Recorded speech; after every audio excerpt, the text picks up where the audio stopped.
So what's causing this? It was the police chief, I think, who said this third wave of illegal immigration is brought to you by Washington, D.C.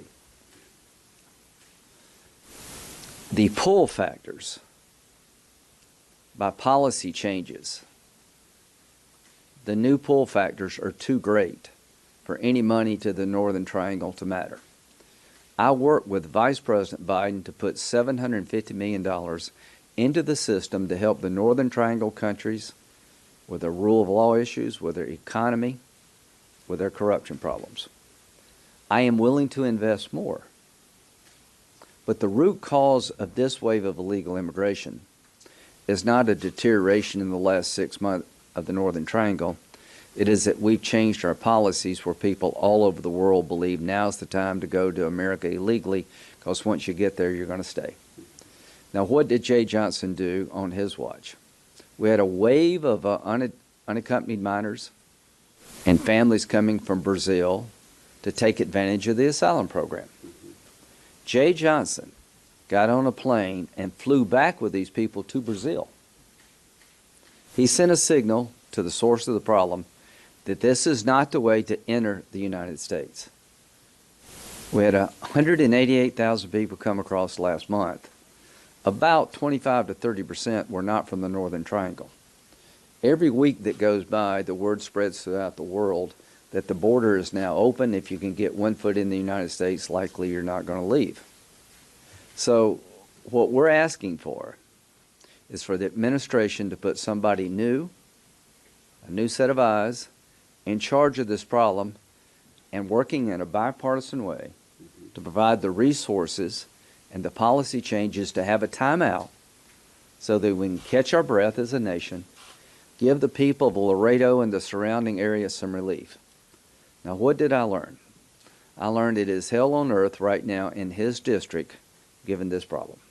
That the hospitals are full, that neighborhoods have hundreds of people every day walking through the neighborhood, crossing our border illegally, and it's very unnerving. That the police are overwhelmed, that the COVID numbers are increasing, that the Border Patrol is doing the best they can. A shout out for the Border Patrol. I've been to Iraq and Afghanistan, I think 57 times. I've seen our men and women in the military in action under the most difficult circumstances imagined. I would put the Border Patrol and Customs agents who are dealing with this crisis on par with them. They're incredibly dedicated Americans, and I don't know how they go to work every day. What they see in terms of small children, the overwhelming nature of this problem, I just don't know how they do it, and I want them to know that Henry and I consider you all and your families American heroes. So I've sent 3 letters. One with Congressman Cuellar to President Biden to put a new set of eyes on the problem, somebody we all trust, Jeh Johnson. I hope you will consider that, Mr. President. And I stand ready to work with Jay or anybody else that has a rational plan forward. Number 2, I've written a letter to Dr. Fauci, and I'll give you a copy. I don't know what we should be doing, but I know this. I'm vaccinated. I've tried to be a responsible citizen. If you're not vaccinated, you need to get vaccinated, because I think the risk to you and your family and the community goes down greatly. I think it is safe, and I think it is highly effective.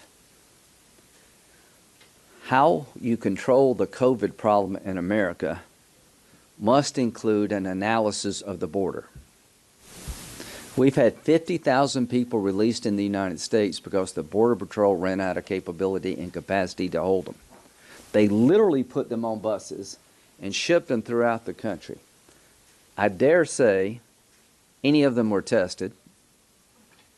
I dare say that the system at the border is not controlling the problem associated with COVID coming from other countries. In Guatemala, the vaccination rate is less than 1%. So I've got a letter to Dr. Fauci. As you tell us what to do as a nation, you need to look at the situation at the border and give us an opinion as whether or not it makes sense what we're doing. And let me tell you, I think it makes no sense. I have a German engineer who works for BMW in South Carolina. So Germany invested heavily in the BMW plant in Greenville, South Carolina, Greer, South Carolina. The man wants to go home to see his, I think, mother or father, somebody who's critically ill, and I'm having to move heaven and earth to get him legally able to go back to visit his mother in Germany. I can't go to Canada, you can't go to Europe because of COVID restrictions. But we're having 1.2 million people cross our border being detained with no rational policy at all. Probably the best thing for the German engineers, go down to the border, get caught, we'll probably send them into Germany. This makes no sense. It's dangerous. It needs to stop. So Dr. Fauci, you need to answer my letter as to whether or not you understand what's going on at the border and what changes do we need to make, if any, to really deal with the COVID problem, because I think the super spreader event of all super spreading events is at our southern border. To Secretary Mayorkas, I wrote you a letter last week. Of the 1.2 million people who came here illegally, how many of them have been tested? How many of them have been released to the United States? How many positives were there? And what system do you have in place to ensure testing? What happens if somebody comes up positive? And of the 1.2 million, how many have been allowed to stay in the United States? And what protocols do we have to deal with COVID?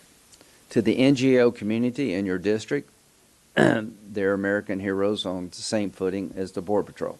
The Catholic charities and others are giving refuge to these folks. They're being overrun, and the system is literally broken. We're creating a national security nightmare for this country. It would be very easy for terrorists to integrate themselves in the flow of illegal immigration. Our border communities are under siege. The hospitals are full. The cops are having to do more than they can possibly do. And it is now time to define the problem and fix the problem. Count me in for investing in Northern Triangle countries as part of a solution, but the pull factors have to change.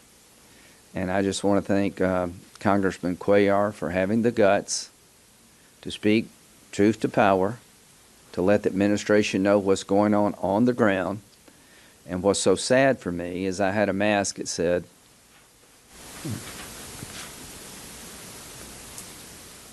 "Mask up the border." I mean, if you're really worried about who should be wearing a mask, you need to fix the border. This is a border completely porous and open when it comes to COVID. There are no protocols in place, and the capability of the Border Patrol to manage the flow has just been lost. We've lost control of the border in your district. Do you agree with that? We got some big problems. Okay, I'll say that. He says big problems, I say we lost control. So we'll be glad to take questions, but here's what's so sad for me. If I had a news conference taking a shot at Donald Trump about anything, this room would be full. All of you, not all of you, a lot of you have masks. You know, you're doing what you think is responsible for yourself and your neighbor. We're putting the people of the 28th Congressional District at risk. We're putting their economy at risk. We're putting their health at risk. We're putting the future of their children at risk because we've lost control of this issue, controlling our border and the COVID problem as it relates to illegal immigrant crossings. It is now time to work together without, you can blame everybody for the last 20 years. You can blame me. You can blame Henry. We're trying. But I'm not looking backward. I'm looking forward. Yes, sir. And as I look forward, I'll end with this. The mayor of Laredo said,